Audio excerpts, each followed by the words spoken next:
তো কয়েক মাস নাকি রাতে ঘুমোতে পারছেন না, 3-4টে স্লিপিং। পুরা ছাত্র যুব মহিলা আপনারা লড়াই করছেন, সেখানে আমরা বিধায়ক কয়েকদিন আগে কালীঘাটে মাথা মুন্ডন করে উনি বলেছেন বিজেপি করার পাপের প্রায়শ্চিত্ত করছি। তৃণমূল কংগ্রেস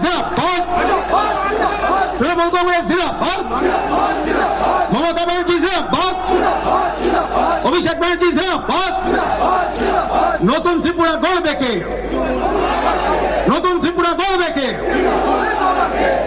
আমি এবার থেকে বিজেপির বিধায়ক আশিস দাস যোগ দিচ্ছেন তৃণমূল। আপনাদের মনে আছে আমি বারবার আওয়াজ তুলেছিলাম যে আমিও চাই বড় বড় শিল্প আসুক, আমিও চাই বেকারের চাকরি হোক।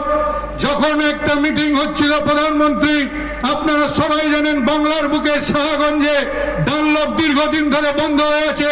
তার আগের দিন রাত্রিরে আমি কেন্দ্রীয় নেতৃত্বকে সরাসরি বলেছিলাম যদি সত্যিকারের বাংলার উন্নয়ন করতে হয় তাহলে ডানলপ খুলুন আর ইন্ডাস্ট্রি হবে, আপনারা ঘোষণা করুন। খালি বলা হয়েছিল যে হবে হবে হবে হবে হবে। একের পর এক স্তোত্র বাক্য দিয়ে গেছে। কোনদিনও দেখিনি কোন একটা ইন্ডাস্ট্রির কংক্রিট কথা বলেছে, কোথাও একটা চাকরির কথা বলেছে। শুধু একটা জিনিস উপলব্ধি করেছিলাম যে একটাই কারণ, শুধু হচ্ছে ভোট আর ক্ষমতা দখল করা, এছাড়া আর অন্য কোনো এজেন্ডা তাদের মধ্যে ছিল না। আজকে ভাবুন তো, যে সংস্কৃতি থেকে উঠে এসছি, যে মানসিকতা থেকে উঠে এসছি, আপনারা দেখেছেন ধর্মের ভিত্তিতে বিভাজন, জাতপাতের ভিত্তিতে বিভাজন, কোথাও আদিবাসীদের বিরুদ্ধে আদিবাসীদের, কোথাও বিভিন্ন জাতের বিরুদ্ধে বিভিন্ন জাত, ধর্মের বিরুদ্ধে বিভিন্ন ধর্ম, এটাই ছিল তাদের মূল এজেন্ডা। বিশ্বাস করুন, আমি অন্তর থেকে বলছি, আমি চলে যাওয়ার পরে যখন উপলব্ধি করেছিলাম তখন অনেক দেরি হয়ে গেছে। এবং তারপরে আপনারা দেখেছেন কি ধরনের উস্কানিমূলক কথাবার্তা, কি ধরনের বিদ্বেষ ছড়ানো কথাবার্তা।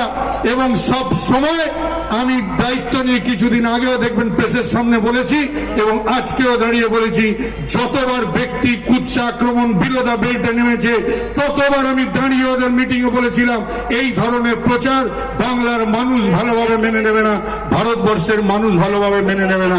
কিন্তু তারাও সেইটা করে গেছে ক্রমাগত। লোক দাঁড়িয়ে দেখছে এদিক ওদিক চারিদিকে, অর্ধেককে তো ভয় দেখিয়ে আসতে দেওয়া হয়নি, গাড়ি দিচ্ছে না।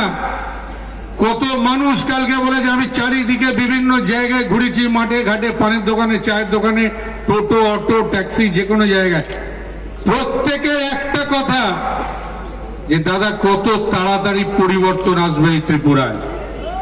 আর সেই ত্রিপুরায় যিনি পরিবর্তন নিয়ে আসবেন তার নাম হচ্ছে মমতা বন্দ্যোপাধ্যায়, আর তার নাম হচ্ছে অভিষেক বন্দ্যোপাধ্যায়। আগামী দিনে ত্রিপুরায় পরিবর্তন আসছে। আজকে আমি অত্যন্ত কৃতজ্ঞ। আমি আজকে কৃতজ্ঞতার সঙ্গে আজকে এখানে উপস্থিত অভিষেক বন্দ্যোপাধ্যায়কে আমি কৃতজ্ঞতা জানাই। আমি কৃতজ্ঞতা জানাই আমার সম্মানীয় নেত্রী মমতা বন্দ্যোপাধ্যায়কে, যিনি আবার আমাকে তার এই ঘরে ফেরানোর জন্য তিনি আমাকে যে অনুমতি দিয়েছেন, আমি প্রণাম করি, আমি সম্মান জানাই আমার সেই নেত্রী মমতা বন্দ্যোপাধ্যায়কে। আমি ভুল করেছিলাম, আমি স্বীকার করছি আমি ভুল করেছিলাম। একটা অভিমানে হয়তো কোথাও হয়তো কোন রকম হয়তো জেদের বসে, রাগের বসে আমি একটা সিদ্ধান্ত নিয়েছিলাম।